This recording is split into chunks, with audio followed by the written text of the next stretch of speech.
Ndugu zangu wa Tanzania, kuelekea katiba mpya, tufundishane kwa mifano hai ni kitu gani tunakitaka. Tusipokuwa na mifano hai au mambo kwa ushahidi, hatuwezi kulazimisha tunachotaka na tukapewa. Tunajua wanaoimiliki ardhi yetu ni wazungu katika kivuli cha serikali kuu. Ushahidi wote upo. Ndio maana kauli mbiu yetu kuu ni ardhi itoke kwa serikali kuu ije kwetu. Yaani riziki inatoka kwa mkoloni inarudi kwetu. Tuna ushahidi wa kutosha kabisa kwamba ardhi yetu bado ni ya mkoloni. Tuna ushahidi wa Moravian Church, kanisa la Moravian Mbeya. Tuna ushahidi wa Kigoma madini, tuna ushahidi wa Geita, tuna ushahidi wa Zanzibar. Yaani inatosha kukupa picha nani mmiliki wa ardhi ya Tanzania. Kama mtu anaweza akaenda sehemu akafanya kitu alafu anamtaja rais, anakuambia uhuru wa kuabudu, anahitaji Ikulu, unahitaji ushahidi gani? Wa Moravian ndio wametusaidia kabisa kwamba ardhi ya watu wa Mbeya, Rais Magufuli alitoa hukumu kabisa, sio mali ya watu wa Mbeya. Kisa watu wa Moravian wameinunua, wanailipia. Kumbe una uwezo wa kununua ardhi ya watu, kisa tu unailipa, yaani unamlipa mkoloni, kwa sababu unavyoilipia ardhi umeiweka ndani kwako.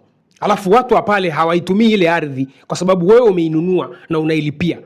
Kwa Tanzania kuna siri nyingi sana. Yaani kuna vitu vidogo vidogo kwa neema ya Mungu vinachomoka, vinatupa picha ni kitu gani tunakitaka kwenye katiba mpya. Msingi wa riziki ni ardhi.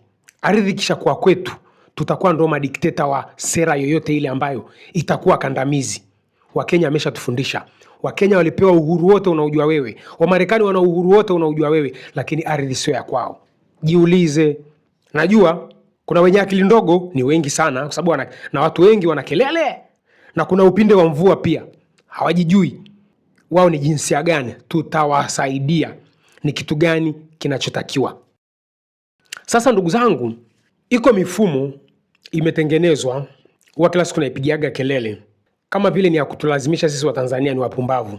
Hii mifumo ukitaka kuijua, wasikilize viongozi wa kisiasa, wasikilize viongozi wateule wa rais wanavyoongea, ndio utajua hivi wa Tanzania si ni wapumbavu hatuna akili. Kwanza kabisa kabla sija kupa mambo kwa ushahidi, katika swala la akili, hakunaga mtu ambaye hana akili, ila kuna mgonjwa wa akili. Yaani ukizaliwa, yaani kile kitendo cha unajua zile basic kwamba hichi ni chakula au ni moto, haya ni maji, haya ni maji ya moto. Kuna vile vitu basic ukivifanya unaonekana akili yako inafanya kazi, basi wewe una akili. Lakini kuna mifumo imetengenezwa kukulazimisha wewe huna akili. Mfano kuna hao dada zetu wanajidhalilisha kupata riziki. Kwa haraka utasema hawana akili, wakati uko mfumo umewafanya wafanye wanavyovifanya ili kuendelea kuishi duniani. Je, yule anayejinyonga maisha yamekuwa magumu? Nisiongee sana, nataka nikupe mambo kwa ushahidi. Kuna hao matajiri wawili wa Tanzania, Joseph Kusaga na Mo. Kuna vitu wameviongea vinafikirisha na vinatusaidia kwamba katiba mpya tunahitaji hybrid economy, kwa sababu hakuna mtu mjinga. Unafikiri kuwa wa kwanza darasani ndo una akili? Vipi unakuwa wa kwanza darasani alafu unabadilisha jinsia? Wamejaa Marekani, mtu anaongoza darasani lakini amebadilisha jinsia. Si akili yake imemtuma hivyo?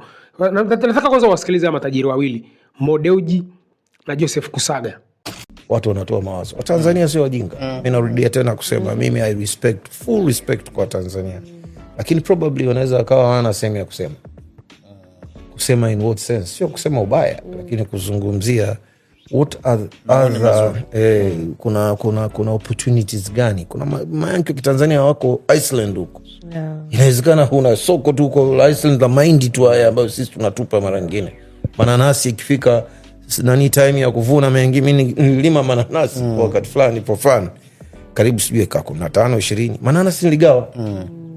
Huko hapa hamna soko. Kwa hiyo kuna uwezekano mkubwa sana aidha hata wasaidizi wake kuna channel ya kuzungumza what do you think. So mimi sio kubwa kama nchi, lakini hata kampuni yangu ndogo kuna wakati nauliza watu what do you think. Lakini idea inaweza kaidia ndogo sana, lakini ukaizarau. Na leo saizi Kahama tuboreshe, radio iko chini pale, unajua kuna hela, twende tufanye hiki, na kweli ukipiga hesabu unaona it's true. Kwa hiyo I really think kuna open door ya kuweza kupata mawazo, kwa sababu huwezi kujua kila kitu. Huwezi kuniambia rais anajua kila kitu. Impossible. Ana mambo mangapi, ana stress mangapi, nchi mara unja, mara huyu. Kwa hiyo mambo mengine positive anaweza kawa hata hayajui. Kwa hiyo mara nyingine kufungua channels kama hizo, kuwa na channel hata kama sio yeye anapata nafasi, lakini watu wakafilter what has been said huko, kuna opportunities gani. Tanzania is a rich country, big country, rich country. Naona all it needs ni namna tu ya kuweza kutuunganisha na kuona na kujipanga, kuweka priority. Naona yani kukiwa na priority mpaka 2030 mama aondoke kwa heshima kubwa sana. Lazima tuwekeze nguvu kubwa kwenye kilimo. Sasa vijana wengi hawataki kulima. Kuna migration kwenye urban centers, lakini niwaambie siri moja vijana wenzangu, kuna pesa nyingi sana kwenye kilimo. Mimi niko kwenye kilimo, niko kwenye katani, niko kwenye chai, niko kwenye korosho na natengeneza hela nyingi. Hawa ni mabepari wetu wa nchini Tanzania. Tuanze na Kusaga. Kusaga ameanza vizuri, Watanzania sio wajinga. Akatutetea Watanzania sio wajinga. Alafu mbeleni akasema alilima mananasi, akakosa soko, akagawa bure. Alafu mbeleni akasema rais kazungukwa na watu gani? Kwa sababu rais ana mambo mengi. Je, kazungukwa na watu aina gani wanaomshauri? Mbeleni tajiri Mo anakuambiaje vijana wanahamia mjini, wanaacha kilimo. Yeye anaingiza fedha nyingi sana kwenye kilimo. Mimi wa Mo kina Baresa anawaita hawa wanamiliki matumbo ya Watanzania. Mimi ndio napenda kuwaelezea. Sasa usiumize kichwa rais anatakiwa azungukwe na watu wa aina gani. Yaani hiyo usiumize hicho kichwa. Yaani mtu mmoja aliwaza li Tanzania lote. Hiyo aliandika mkoloni kwamba linchi lote linabidi liwe kwenye kichwa cha mtu mmoja anaitwa mkoloni. Kwa sababu la sivyo mkoloni angeipoteza nchi mapema. Ndio maana hata kesi ya Moravian Mbeya anayetoa hukumu nani? Rais wa nchi. Kwa hiyo huko mfumo uliandikwa kwamba nchi nzima ni ya mtu mmoja. Bado rais anausimamia huo mfumo. Na rais akiingia madarakani anakuwa na maono yake. Kwa lazima atengeneze kabineti ya kumsaidia kuachieve yale maono yake. Magufuli alipokuwa madarakani alikuwa na maono yake, naye akatengeneza timu yake. Rais Samia yuko madarakani ana maono yake, naye ana timu yake ya kumsaidia kuachieve maono yake. Lakini pasi na kwenda kinyume na katiba ya nchi. Tuelewani? Watu wote, Magufuli, Rais Samia, wote wanapambana kuyafikia wanayoyaamini pasi na kuenda kinyume na katiba. Kwa sababu akienda kinyume na katiba, kuna akina Chadema, kuna akina Chauma, ndo kazi yao kumsimamia, aisimamie katiba ya mkoloni. I told you bro, nimewaambia ndugu zangu, multipartyism ni kansa ya maendeleo. Kwa sababu kazi ya kina Chadema na Chauma ni kumsimamia Rais Samia asiende kinyume na katiba ambayo iliandikwa na mkoloni. You don't know, kaa chini, fanya research. Huku dini ikikuuzia vya kusadikika. Kwa hiyo tunafanyaje kwenye hichi kipengele ambacho Kusaga anakuambia nimelima mananasi nimekosa soko, Mo anakuambia kilimo kina fedha. Unaona hao ni watu wawili, hao ni matajiri wote. Wanaogelea ukwasi wa ajabu, hawajui njaa hawa watu. Unaweza ukawa umepagawa. Huyu kalima mananasi kalikosa soko. Huyu anakuambia nenda kwenye kilimo kuna hela. Utajiri sio juhudi, utajiri ni connection. Yes, katika nchi za kidemokrasia na ubepari, utajiri sio juhudi, utajiri ni connection. Katafuta historia ya Kushner, sijui Kushner huyu Trump anamtumatuma. Kipindi watu walikuwa wananipa story yake juzi huko Marekani. Netanyahu alikuwa, kwa sababu Kushner sasa hivi yuko Mashariki ya Kati. Netanyahu alikuwa akija Marekani, alikuwa analala kwenye chumba cha Kushner. Hizo ni story nakupa kwamba angalia sasa hivi Kushner anapambana kuzinunua nchi nyingine. Kuna ile mlinipa kazi nifanyie reaction ile kesi ya Albania. Nchi Albania kuna kisiwa Kushner, huyu Jared Kushner amenunua huko, watu wameandamana na nini.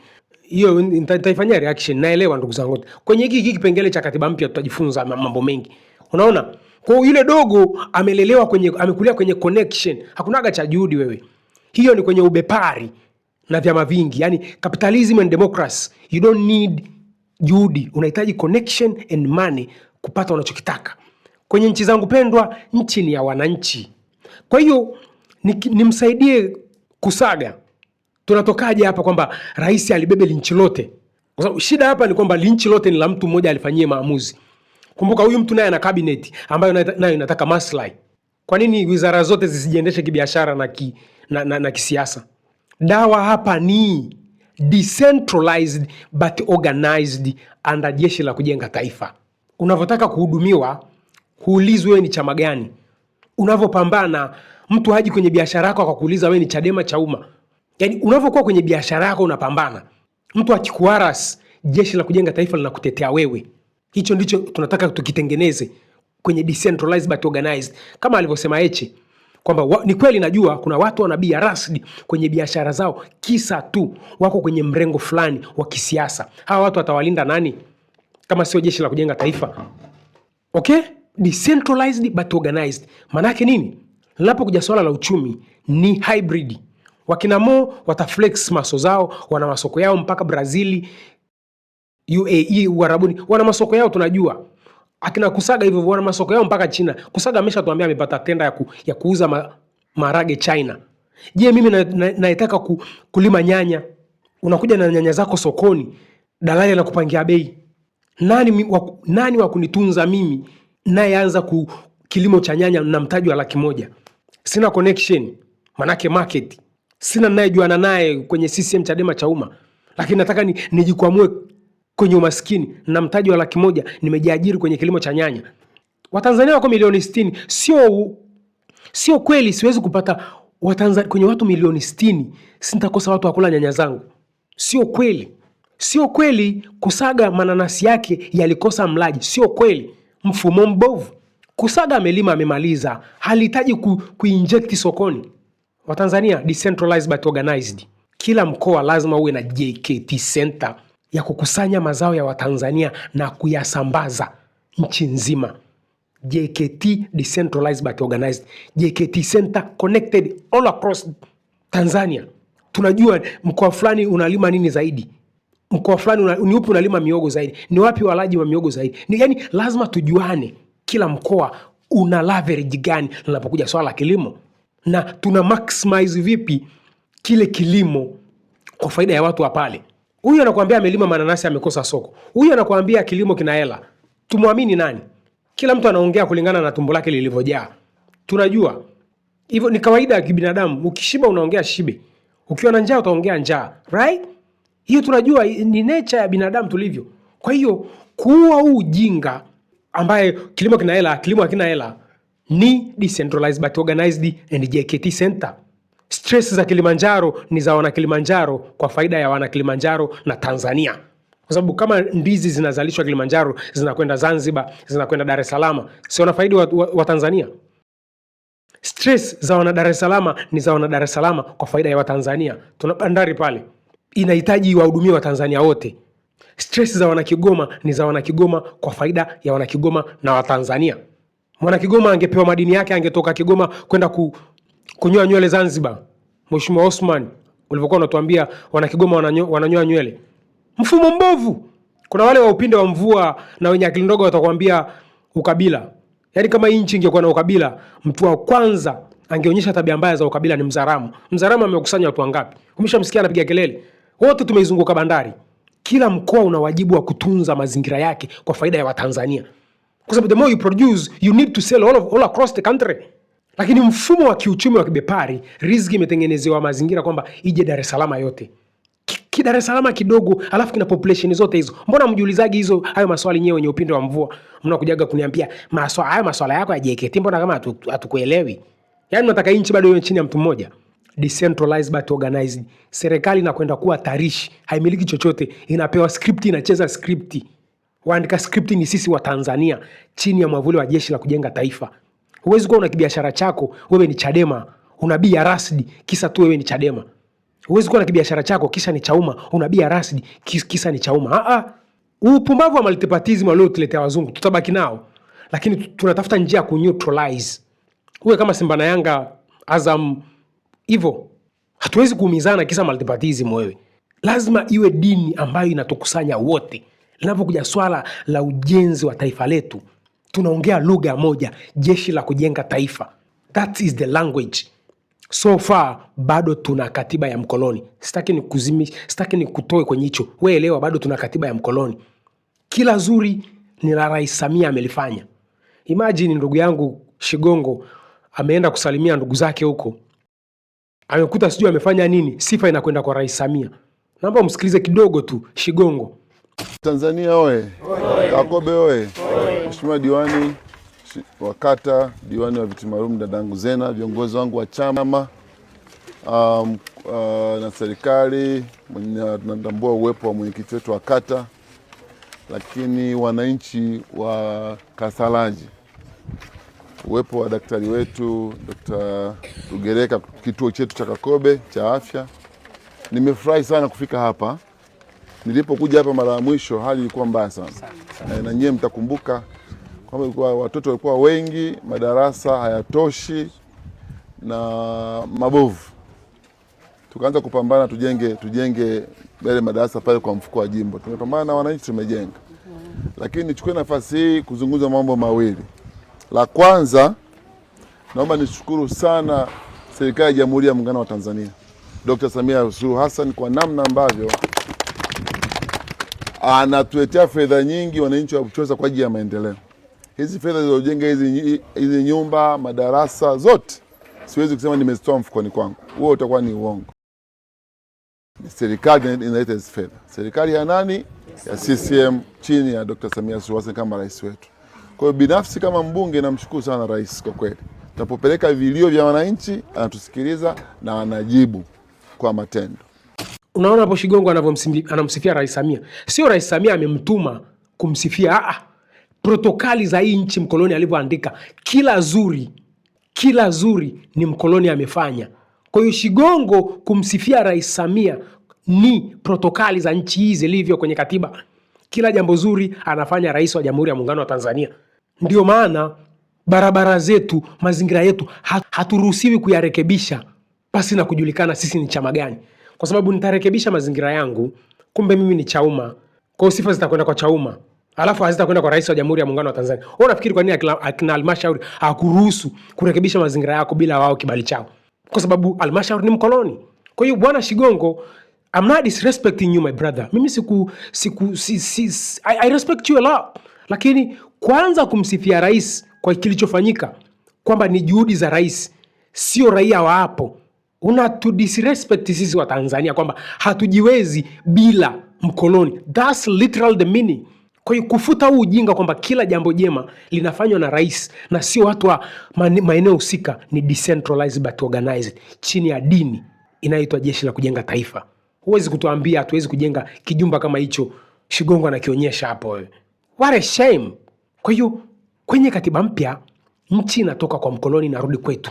Tunakuwa na mamlaka ya kufanya tunachotaka kukifanya. Pale tunaposhindwa tunawasiliana na kitengo cha Jeshi la Kujenga Taifa, kinatusaidia tunavyotaka.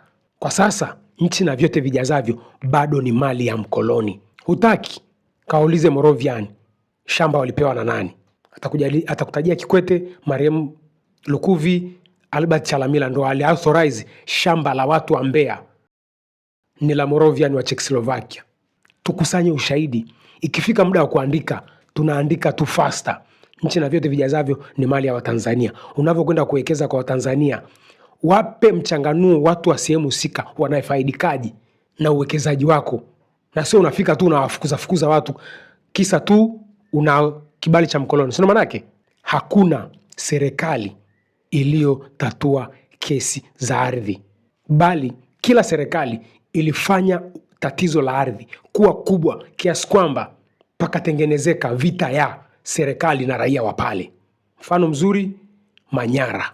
Hayo ni matokeo ya mkoloni kuendelea kuimiliki ardhi ya Watanzania.